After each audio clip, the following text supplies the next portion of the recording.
গুলো তাওহীদের গুরুত্ব বুঝিয়ে এবং শিরকের অসারতা প্রমাণ করে।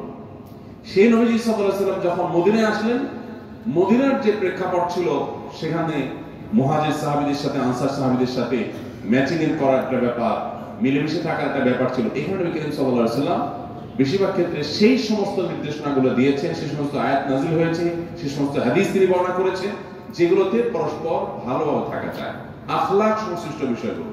কুনু ইবাদাল্লাহি ইখওয়ানা, আল মুসলিমু আখুল মুসলিম, তারপরে আল মুসলিমু সালিমুল মুসলিমুনা মিন লিসানিহি ওয়া ইয়াদিহি, তারপরে মেহমান নওয়াজি করার গুরুত্ব, প্রতিবেশীর অধিকারের গুরুত্ব, একের পর এক সব হাদিসগুলো নবী সাল্লাল্লাহু আলাইহি ওয়াসাল্লাম বলেছেন। তার মানে এমন ভাবে তিনি মোটিভেটেড করেছেন মুহাজির আনসার সাহাবীদেরকে যে তাদের একে অন্যকে বরণ করতে কোনো কষ্ট তাদের হয়। প্রিয় ভাইরা, আমরা সেই নবীর উম্মত। আপনারা যেখানে বসবাস করছেন এখানেও শুধুমাত্র আমাদের দেশি ভাইরা নয়, বরং আমরা দেশি ভাইদের বাইরে আরো অনেক দেশি মানুষ আছে। আমি বিভিন্ন দেশে প্রবাসী ভাইদেরকে বলি যে আমরা যারা প্রবাসে আছি, অন্য দেশিরা এমনকি অন্য ধর্মের মানুষ যারা এখানে আছে তারা কিন্তু আমাদেরকে দেখেন ভিন্ন চোখে। আমরা হয়তো মনে করি যে আমার দেশি ভাইদের মতো করে দেখে, না, তারা আমাদেরকে ভিন্ন চোখে দেখে। কি চোখ সেটা? সেই চোখটা হলো ইনভেস্টিগেশনের চোখ, সেই চোখটা হলো আমাদেরকে পরখ করার, যাচাই করার চোখ। তারা দেখেন যে এই লোকটা কেমন, আমাদের আচরণ দেখে সে ঠিক করে যে বাংলাদেশটা তো এরকম, বাংলাদেশের মানুষ বোধ হয় আমরা যদি এখানকার নিয়ম কানুন শৃঙ্খলা এগুলো মানার পরে খুব বেশি দায়িত্বশীল বই, আমাদের আচার আচরণ যদি খুব সুন্দর হয়, তাহলে এটা দেখে সে একটা পজিটিভ ধারণা নেয়। একই সাথে যারা অমুসলিম আছেন তারা আমরা মুসলমান হিসেবে ইসলামটা কেমন এটা তারা আমাদের বই পুস্তক পড়ে কোরআন পড়ে যায় না, আমাদের আচরণ দেখে কাজ কাম দেখে তারা ইসলাম সম্পর্কে একটা ধারণা পোষণ করে। সো আমরা সবাই কিন্তু রিপ্রেজেন্ট করছি, একদিকে আমার ইসলামকে, অপরদিকে আমার দেশকে, সেটা আমাদের কর্মকাণ্ডের মতো দিয়ে। এই জন্য আখলাকটা যদি আমাদের সুন্দর হয়, একদিকে আমাদের আখিরাতে জান্নাতের দৌড়ে আমরা এগিয়ে যেতে পারবো, আবার অপরদিকে আমরা অন্য ধর্মাবলম্বীদের কাছে ইসলামকে যেমন সুন্দরভাবে রিপ্রেজেন্ট করতে পারবো, আমরা ঠিক একইভাবে বাংলাদেশী হিসাবে বাংলাদেশ সম্পর্কে মানুষকে একটা ভালো ধারণা আমরা দিতে পারবো। আল্লাহ তাআলা আমাদের সবার আখলাকগুলোকে সুন্দর করার তৌফিক দান করুন। প্রিয় ভাইরা,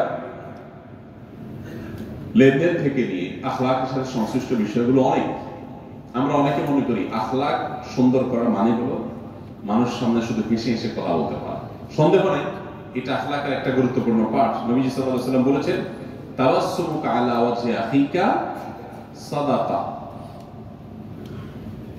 আপনারা ডক্টর খন্দকার আব্দুল্লাহ জাহাঙ্গীর রহমানুল্লাহকে যারা দেখেছেন ভিডিওতে, বিভিন্ন ছবিতে বা সরাসরি, নিশ্চয় আপনাদের চোখের সামনে তাকে কল্পনা করলে যে স্মৃতিটা ভেসে উঠে সেটা হলো একটা হাসি মাখা মুখ, তাই না? সবসময় হেসে কথা বলতে, এটা গুরুত্বপূর্ণ একটা গুণ, অত্যন্ত ভালো একটা স্বভাব। হাসি মুখে মানুষের সাথে কথা বলতে পারা বা হাসি মুখে থাকতে পারা। মন দিল যখন ভালো থাকে তখন অবশ্যই হাসতে আমরা সবাই পারি। হাসি কত প্রকার, কি কি, তার সবগুলোর আমরা এক্সপেরিমেন্ট চালাতে পারি যখন মন দিল ভালো থাকে। মেজাজটা যখন একটু খারাপ থাকে তখন অবশ্য আমাদের আসল রূপ দেখা। এই জন্য মানুষের আখলাক এটা তার ভালো অবস্থা দিয়ে মাপা যায় না, মাপা যায় খারাপ অবস্থা দিয়ে। মেজাজ যখন গরম, ওই টাইমে আমরা কি করছি এটা গুরুত্বপূর্ণ। যারা প্রবাসে আছেন, ব্যাচেলর, ওয়াইফ সাথে নেই, তাদের অনেকে আছেন দিনের বড় একটা অংশ যায় ফোনে ঝগড়া করতে, হয় ওয়াইফের সাথে, না মায়ের সাথে, না বোনের সাথে, না ভাইয়ের সাথে। আমি যখন আপনাদের পাশেই দামাম 10টা বছর আমি কাটিয়েছি, তো আমি ইয়ামামা কোম্পানিতে প্রতি সপ্তাহে একদিনে আমার প্রোগ্রাম থাকতো, সেখানে কয়েক হাজার বাংলাদেশি ছিলেন। ওখানে এক লোক বিয়ে করে আসছে শুনলাম, নতুন করে বাংলাদেশি ইয়ার মানুষ, বয়স্ক। কদিন পরে শুনে যে তার কানে অনেক অসুবিধা দেখা দিচ্ছে, ডাক্তারের কাছে যাচ্ছে, দৌড়াচ্ছে, সমস্যা হয়েছে। পরে শুনলাম যে বউয়ের সাথে কথা বলতে বলতে কানে অসুবিধা হয়ে গেছে। এখন যদি মহব্বত আর প্রেম ভালোবাসার কথা বলতে বলতে এরকম কানে অসুবিধা হয়, তাহলে তো আল্লাহর কাছে জবাব দিয়ে করার রাস্তা আছে। স্ত্রীর সাথে মহব্বত যত বেশি হবে তত তো ভালো, খারাপ কিছু না। কিন্তু হয়েছে তো উল্টা, ঝগড়া করতে করতে শেষ। তখন এত বেশি নেটের ব্যবহার এত বেশি ছিল না, 2009-10 দিকের কথা মনে হয়। তখন সিমে আপনার কার্ড কিনে মোবাইলে রিচার্জ করতে হতো, করে কল দিত। কল দিয়ে ধরা যাক 20 রিয়ালের একটা কার্ড ঢুকাইলো, এটা দিয়ে কল দিয়ে কথা বলতে বলতে কার্ড শেষ, কিন্তু ঝগড়া এখনো শেষ হয়নি। তখন বলে যে রাখো, কল দিচ্ছি আমি 1 মিনিট, তাড়াতাড়ি দোকানে যে আবার একটা কার্ড দিয়েছে, কিনে তাড়াতাড়ি রিচার্জ করে আবার কল দিচ্ছে।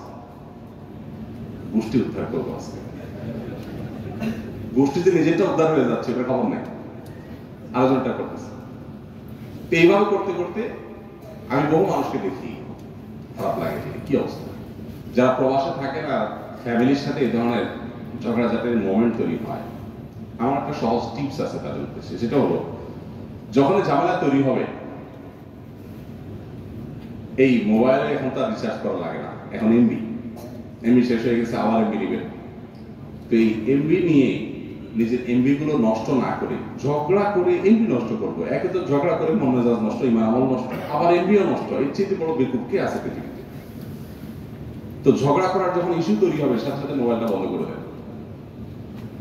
3 দিনের জন্য মোবাইলটা স্টপ করে রাখেন, আর না হলে ব্লক করে রাখেন 3 দিনের জন্য। আর কাজ কাম ঠিক রাখার জন্য, অফিস আদালত চাকরি বাকরি ঠিক রাখার জন্য, শুধু যোগাযোগের জন্য যতটুকু দরকার ততটুকু খোলা রাখেন, আর বাকি সব অফ করে দেন, কোনো কথা নাই, শেষ। 3 দিন পরে মোবাইলটা খুলে এবার বউ হোক, মা হোক, বোন হোক, ভাই হোক, দেশে যার সাথে ঝগড়া করছিলেন এবং যুদ্ধবিরতি ঘোষণা দিয়ে ইনিংস ঘোষণা করে 3 দিন সময় নিয়েছেন, এখন সেটা আবার বিসমিল্লাহ বলে শুরু করেন। আপনি দেখবেন আগের সেই জোশ আর খুঁজে পাবেন না, জোশ দেখবেন অনেক নেমে গেছে। এখন কথা দেখবেন সব লাইনের কথা, শোনো যা হওয়া হয়েছে, শেষ কথা শোনো, কথা বাড়ায় লাভ নাই। দেখবেন এখন সব ফেরেশতার মতো কথা আসতেছে। এটা আমার টিপস না, এটা মুহাম্মদ সাল্লাল্লাহু আলাইহি ওয়াসাল্লামের দেওয়া টিপস। মূলত নবী করিম সাল্লাল্লাহু আলাইহি ওয়াসাল্লাম শিখিয়েছেন আমাদেরকে, যখন মেজাজ গরম হয়ে যাবে তখন দাঁড়ানো অবস্থা থাকলে বসে যাও, বসা অবস্থা থাকলে সরে যাও। এক জায়গায় আসেন, মেজাজ গরম হয়েছে, ওখান থেকে সরে যাও। এই যে কিছুটা বিরতি দিয়ে দিলে মানুষের মেজাজটা লেভেলে চলে আসে। মেজাজ যখন গরম হয়ে যায় তখন মানুষ নিজের অজান্তে আত্মনিয়ন্ত্রণ হারিয়ে সে এমন কিছু বলে ফেলে যেগুলো করে নিজের ঈমান আমল নষ্ট হয়, মুখ নষ্ট হয়, বান্দার হক নষ্ট হয়, আখলাক নষ্ট হয়, যে আখলাকটা ঈমানদারের সবচেয়ে বড় সম্পদ গুলোর একটা।